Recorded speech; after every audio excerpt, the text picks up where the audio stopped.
Usaha-usaha mempertahankan kemerdekaan. Materi pembelajaran IPS kelas 6 semester ganjil. Upaya mempertahankan kemerdekaan Indonesia tidak hanya melalui pertempuran, tetapi juga diplomasi dan perekonomian. Berikut pertempuran yang dilakukan di awal kemerdekaan Indonesia. Pertempuran Surabaya, 10 November 1945. Pertempuran yang terjadi antara pasukan Indonesia dan pasukan Inggris. Hal ini terjadi karena Inggris mengultimatum Indonesia agar pimpinan dan orang Indonesia yang bersenjata menyerahkan diri. Namun ultimatum tersebut ditolak oleh pihak Indonesia. Terjadilah pertempuran yang sangat dahsyat. Pasukan Inggris menggempur Surabaya dari darat, laut, dan udara. Pertempuran Ambarawa, 12-15 Desember 1945. Pertempuran yang terjadi antara pasukan Indonesia dengan pasukan Inggris dan NICA, Netherlands Indies Civil Administration. Hal ini terjadi karena sekutu mengingkari perundingan damai.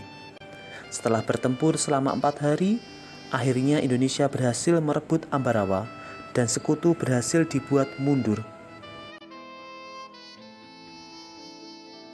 Bandung Lautan Api, Bandung, 23 Maret 1946. Peristiwa Bandung Lautan Api adalah peristiwa kebakaran besar yang terjadi di kota Bandung. Pada saat itu, dalam waktu 7 jam, sekitar 200.000 penduduk Bandung membakar rumah mereka, lalu meninggalkan kota Bandung menuju pegunungan di daerah selatan. Hal ini untuk mencegah tentara sekutu dan tentara NICA Belanda untuk dapat menggunakan kota Bandung sebagai markas strategis militer dalam perang kemerdekaan Indonesia. Upaya mempertahankan kemerdekaan Indonesia tidak hanya lewat pertempuran, namun juga dilakukan melalui jalur diplomasi, perjanjian, dan perundingan. Berikut diplomasi yang dilakukan Indonesia untuk mendapat pengakuan kedaulatan kemerdekaan. Perjanjian Linggarjati 15 November 1946 sampai 25 Maret 1947. Perjanjian Linggarjati adalah perundingan antara Indonesia dan Belanda di Linggarjati, Jawa Barat. Perjanjian ini menghasilkan persetujuan mengenai status kemerdekaan Indonesia. Perjanjian tersebut ditandatangani secara sah oleh kedua negara pada 25 Maret 1947. Hasil perundingan, Belanda mengakui secara de facto wilayah Republik Indonesia, yaitu Jawa, Sumatera, dan Madura. Belanda harus meninggalkan wilayah RI paling lambat 1 Januari 1949. Pihak Belanda dan Indonesia sepakat membentuk Negara Republik Indonesia Serikat atau RIS. Dalam bentuk RIS, Indonesia harus tergabung dalam Commonwealth atau Persemakmuran. Hal ini mengakibatkan timbulnya pro kontra di kalangan masyarakat Indonesia. Pelanggaran perjanjian. Perundingan ini tidak berjalan mulus. Belanda melanggar perjanjian sehingga meletuslah agresi militer Belanda pertama. Perjanjian Renville, 8 Desember 1947 sampai 17 Januari 1948. Perjanjian antara Indonesia dan Belanda di atas kapal perang Amerika USS Renville yang berlabuh di Pelabuhan Tanjung Priuk, Jakarta. Perundingan ini ditengahi oleh Komisi Tiga Negara atau KTN, yaitu Amerika Serikat, Australia, dan Belgia. Delegasi Indonesia dipimpin oleh Amir Syarifuddin.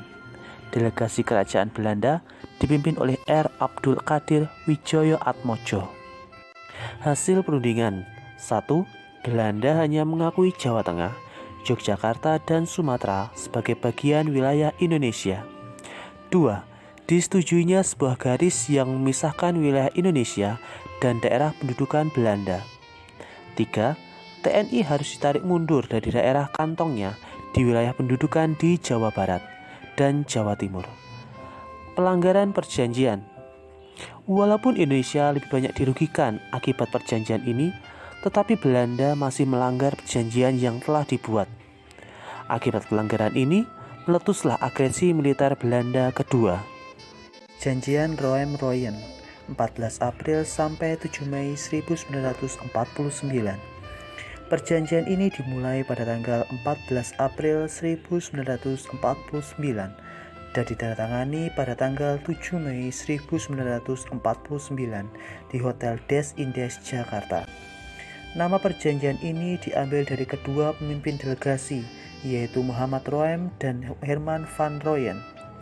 Tujuan perjanjian ini untuk menyelesaikan beberapa masalah mengenai kemerdekaan Indonesia sebelum Konferensi Meja Bundar atau KMP di Den Haag, Belanda. Hasil pertemuan: 1. Angkatan Bersenjata Indonesia akan menghentikan semua aktivitas gerilya. Pemerintah Republik Indonesia akan menghadiri KMP. 2. Pemerintah Republik Indonesia dikembalikan ke Yogyakarta.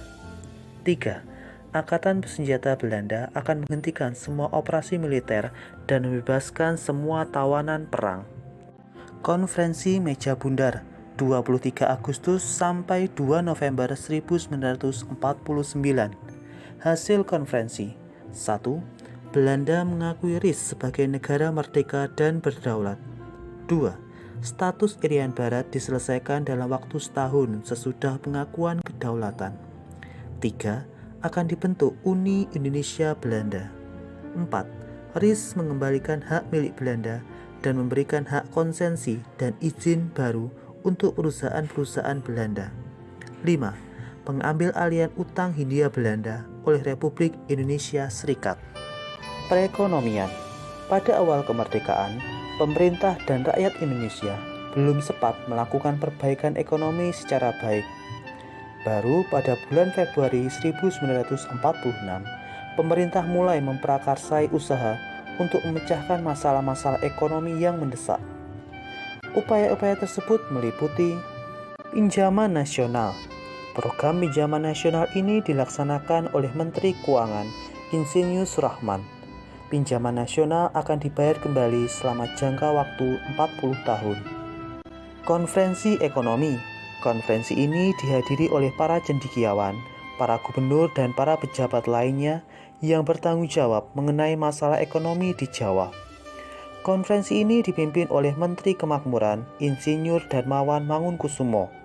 Tujuan konferensi ini untuk memperoleh kesepakatan yang bulat dalam menanggulangi masalah-masalah ekonomi yang mendesak, seperti masalah produksi dan distribusi makanan, sandang, serta status dan administrasi perkebunan.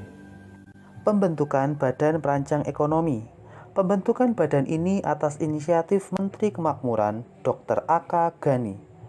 Badan ini merupakan badan tetap yang bertugas membuat rencana pembangunan ekonomi untuk jangka waktu 2-3 tahun. Rencana Kasimo atau Kasimo Plan. Program ini disusun oleh Menteri Urusan Bahan Makanan I.J. Kasimo. Program ini berupa rencana produksi 3 tahun 1948 sampai 1950 mengenai usaha swasembada pangan dengan beberapa petunjuk pelaksanaan yang praktis. Untuk meningkatkan produksi bahan pangan dalam program ini, Kasimo menyarankan agar 1. Menanami tanah-tanah kosong di Sumatera Timur seluas 281.277 hektar. 2. Di Jawa dilakukan intensifikasi dengan menanam bibit unggul. 3. Pencegahan penyembelihan hewan-hewan berperan penting bagi produksi pangan. 4. Di setiap desa dibentuk kebun-kebun bibit. 5. Transmigrasi. Persatuan Tenaga Ekonomi atau PTE. Organisasi yang dipimpin B.R. Motik ini bertujuan untuk menggiatkan kembali partisipasi pengusaha swasta. Dengan dibentuknya PTE juga diharapkan dapat melenyapkan individualisasi di kalangan organisasi pedagang sehingga dapat memperkokoh ketahanan ekonomi bangsa Indonesia.